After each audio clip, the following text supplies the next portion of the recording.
Olá pessoal, tudo bem? Tudo tranquilo? A gente vai agora para mais um módulo do nosso curso de revisão aqui para o vestibular da URGS, falando agora um pouquinho de histologia animal. Uma parte que pode estar aparecendo na prova, às vezes até relacionada com a fisiologia humana, com a bioquímica, com o metabolismo energético. Então a gente pode encontrar histologia de uma forma bem pura na prova, ou ela até um pouquinho mais contextualizada, tá bem?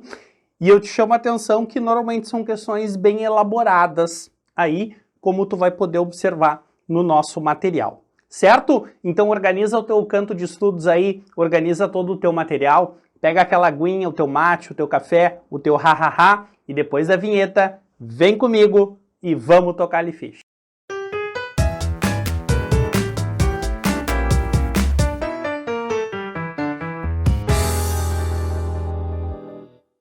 Nessa aula a gente vai falar um pouquinho a respeito do tecido epitelial neste primeiro momento. E uma das características que eu te trago e que é sempre importante para todos os tecidos adultos que a gente vai discutir aqui, seja ele o tecido epitelial, conjuntivo, muscular ou nervoso, é a origem embrionária. E aí tu pode fazer um link com o módulo anterior, que é o módulo de embriologia. Tu lembra lá que tinha uma aula de histogênese e organogênese? Onde a gente falou o que cada um dos tecidos jovens, ecto, endo e mesoderme, acabam originando. Então, o tecido epitelial, ele pode ser originado por qualquer tecido embrionário, por qualquer folheto embrionário. Então, ele pode ser originado a partir da ecto, da endo ou da mesoderme. Te chamo a atenção que é o único tecido adulto que pode ter origem a partir de qualquer um dos folhetos. E conceitualmente, o tecido epitelial ele é composto por células justapostas. O que significa isso? Tu pode observar aqui nessa imagem, uma célula fica bem juntinho à outra. Membrana plasmática de uma célula grudadinha na membrana plasmática da outra. Por isso, tu pode destacar no teu material que no tecido epitelial a gente vai encontrar uma pequena quantidade de substância intercelular. O que vem a ser essa substância intercelular? É uma substância que preenche o espaço entre uma célula e outra. Então, se as células estão bem grudadinhas, eu tenho uma pequena quantidade dessa substância intercelular. Característica interessante é que as células são ditas lábeis aqui. Isso está associado ao ciclo de vida das células, é uma classificação quanto ao ciclo de vida. Então, quando falamos que o tecido epitelial é composto por células lábeis, é que elas têm um ciclo de vida que é relativamente curto, mas apresentam uma alta atividade mitótica. Tá, Sabaté, mas o que isso significa? Que o tecido epitelial é um tecido que constantemente está se renovando. Então, no momento que tu tens uma lesão neste tecido, ele tem uma alta capacidade de regeneração. Por quê? As células têm essa capacidade mitótica, né, muito elevada. Então, estão sempre se dividindo. Então, esse tecido tem uma boa capacidade de regeneração. Só fica ligado numa coisa, ó, e destaca bem grande no teu material. O tecido epitelial, ele é avascularizado. Ou seja, nós não temos irrigação com vasos sanguíneos neste tecido epitelial. Isso significa que não flui sangue num tecido epitelial. Portanto, se tu tiver uma lesão apenas em tecido epitelial, esse tecido ele não vai sangrar. Tudo bem? E aí, qual é a consequência disso? A nutrição deste tecido epitelial acaba sendo sempre muito dependente de outros tecidos. E esses outros tecidos a gente pode destacar um tecido conjuntivo. Gostaria que tu observasse este esquema, ó, onde as camadas de células ali representadas em cinza representam o tecido epitelial. Abaixo nós temos a chamada lâmina basal, e faz uma pequena observação aí. Lâmina basal é uma camada acelular. É composta basicamente por glicoproteínas, colágeno associado a carboidratos, tá bem? E abaixo dessa lâmina basal, nós temos a chamada lâmina própria, que nada mais é do que o tecido conjuntivo. Então, todo o processo de nutrição, passagem de compostos orgânicos, passagem de oxigênio, retirada de resíduos metabólicos, é tudo por transporte célula a célula, difusão, osmose e transporte ativo, e acaba sendo extremamente dependente desse tecido conjuntivo. Beleza? Tranquilo? Mas esse tecido ele apresenta terminações nervosas. Ele não sangra quando tu lesionar ele, mas tu tem sensibilidade. Então tu vai sentir dor. Por que eu estou te trazendo essa informação?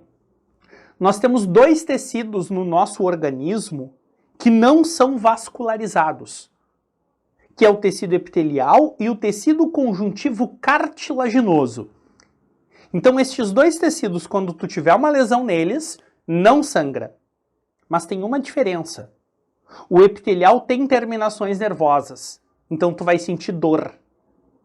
O conjuntivo cartilaginoso, ele não tem terminações nervosas. Então ele não sangra e tu não tem sensibilidade. Então esse é o fator que diferencia um pouquinho eles, vale a pena a gente lembrar aqui. Certo? Bueno, aí eu te chamo a atenção que tecido epitelial a gente acaba classificando ele em tecido epitelial de revestimento, o glandular, ou também chamado de secretor, e o sensorial. Existem vários aspectos que tu vai encontrar no nosso material associado a cada um deles. Por exemplo, o tecido epitelial de revestimento a gente classifica ele de acordo com a quantidade de camadas de células que a gente tem e pela forma das células. Não é algo que eu apostaria para a prova da URGS. O tecido epitelial glandular também, a gente classifica as glândulas pela quantidade de células, pelo local aonde nós temos a liberação do produto de secreção e a forma com que esse produto é liberado.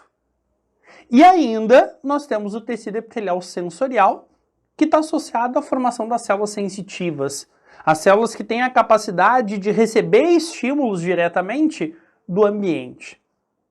O único ponto que eu gostaria de destacar aqui, até pela frequência que isso acaba aparecendo lá na fisiologia humana, para nós, na prova da URGS, é quando nós falamos em tecido epitelial glandular, a gente tem as glândulas endócrinas e as glândulas exócrinas. Tu lembra qual é a diferença delas? Então destaca aí nas tuas anotações, ó, que glândula endócrina, ela sempre produz hormônios e estes hormônios, eles são liberados, eles são secretados na corrente sanguínea. Então aqui temos exemplos nessas imagens, ali da glândula, a hipófise, a pineal, a tireoide, a paratireoide, várias delas a gente vai falar aqui nas nossas aulas de fisiologia humana. Já as glândulas exócrinas, elas liberam a sua secreção numa superfície do corpo, numa superfície externa, que pode ser na tua pele, ou uma superfície externa de uma cavidade interna do teu corpo. Então, por exemplo, as glândulas salivares, elas secretam a saliva na tua boca, que é uma cavidade interna. As glândulas mamárias produzem e secretam o leite para a superfície externa do teu corpo. A glândula sudorípara secretando, o suor, liberando água e até mesmo alguns minerais. As glândulas sebáceas secretando lipídios. Mas não esquece que além de glândulas endócrinas e exócrinas, a gente tem as glândulas anfícrinas, ou ditas mistas. Aonde mista porque ela tem uma porção endócrina e tem uma porção exócrina. E se tu observar nessa imagem, como exemplo de glândula mista está o pâncreas. Mas não é a única glândula mista do corpo, cuida. O ovário, o testículo, o intestino, o estômago são exemplos de glândulas mistas. Por que eu estou te trazendo isso? É clássico de aparecer nos vestibulares uma afirmativa dizendo que o pâncreas é a única glândula mista do corpo humano. E não é. Existem outras tantas. Tudo bem? Tranquilinho? E para a gente fechar ainda essa aula, eu vou aproveitar e falar um pouquinho da pele. A nossa pele, ela é um órgão. Então lembra que um órgão é formado por vários tecidos. E vale a pena a gente conhecer quais são as principais camadas que compõem a nossa pele e quais são os tecidos que compõem cada uma delas. Então, quando pensamos na nossa pele, a gente vai ter 3 grandes camadas: a epiderme, a derme e a hipoderme. Agora a gente vai analisar cada uma delas, começando pela epiderme, que é um tecido epitelial de revestimento estratificado pavimentoso. Estratificado porque eu tenho várias camadas de células. E essas células têm uma forma pavimentosa. E observa e destaca bem grande nas tuas anotações. Essa epiderme, ela é queratinizada.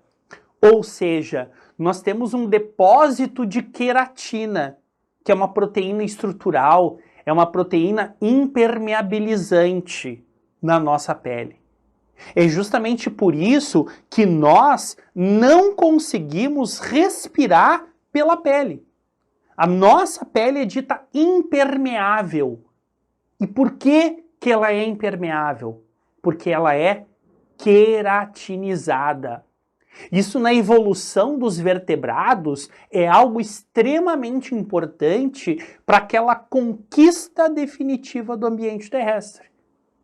E tu deve lembrar que isso quem conseguiu foi os répteis, né? Os répteis são os primeiros animais vertebrados a terem uma pele queratinizada. Beleza?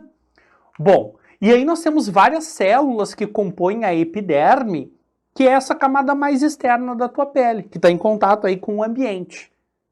Nós temos ali os melanócitos, aonde são responsáveis pela produção de melanina, um pigmento que dá coloração, então, à tua pele. Então, uma pele branca e uma pele negra se diferenciam basicamente pela quantidade de pigmento que se tem, pela quantidade de melanócitos produzindo essa melanina, certo? E lembra que esses pigmentos eles atuam como uma estratégia de proteção mecânica, né? Uma proteção física contra a radiação ultravioleta. Nós temos também os queratinócitos, que são as células responsáveis pela produção de queratina e que daí buscam essa impermeabilização da nossa pele. Essas duas células vale a pena tu lembrar aqui para a epiderme. Células de Merkel que atuam como mecanorreceptores, percebendo estímulos mecânicos do ambiente, e células de Langerhans, que são células de defesa pela sua capacidade fagocitária, já são bem secundárias aí, tá? Tranquilo? E aí, só aproveitando um pouquinho o início da nossa aula, se a epiderme é um tecido epitelial, é uma camada de células que está sempre se renovando na nossa pele, tá? É um tecido que está sempre em constante renovação. E eu acho que vale uma lembrança a respeito do vitiligo. Por quê? É um alerta, né? É uma aposta.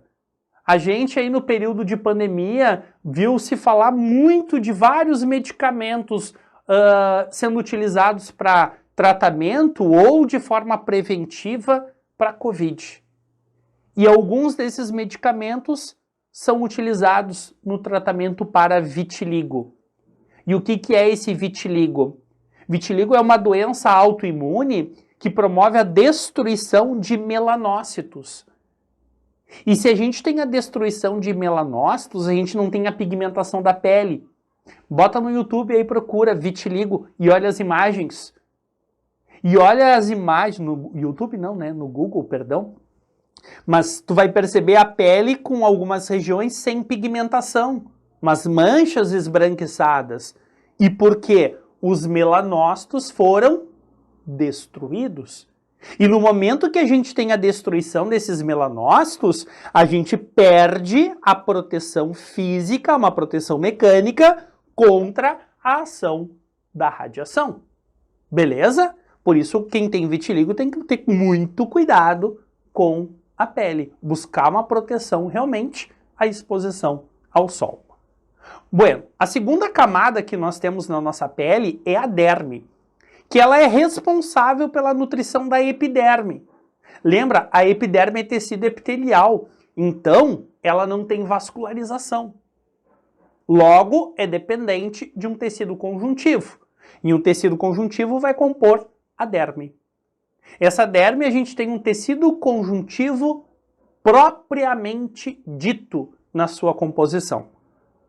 Na próxima aula a gente vai falar um pouquinho da classificação do tecido conjuntivo, mas o tecido conjuntivo propriamente dito ele pode ser dividido em frouxo, em denso, de acordo com a sua organização.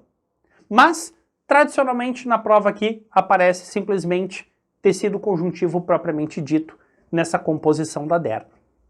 E eu gostaria de fazer uma lembrança que é nesta camada da pele que são introduzidos os pigmentos de tatuagens.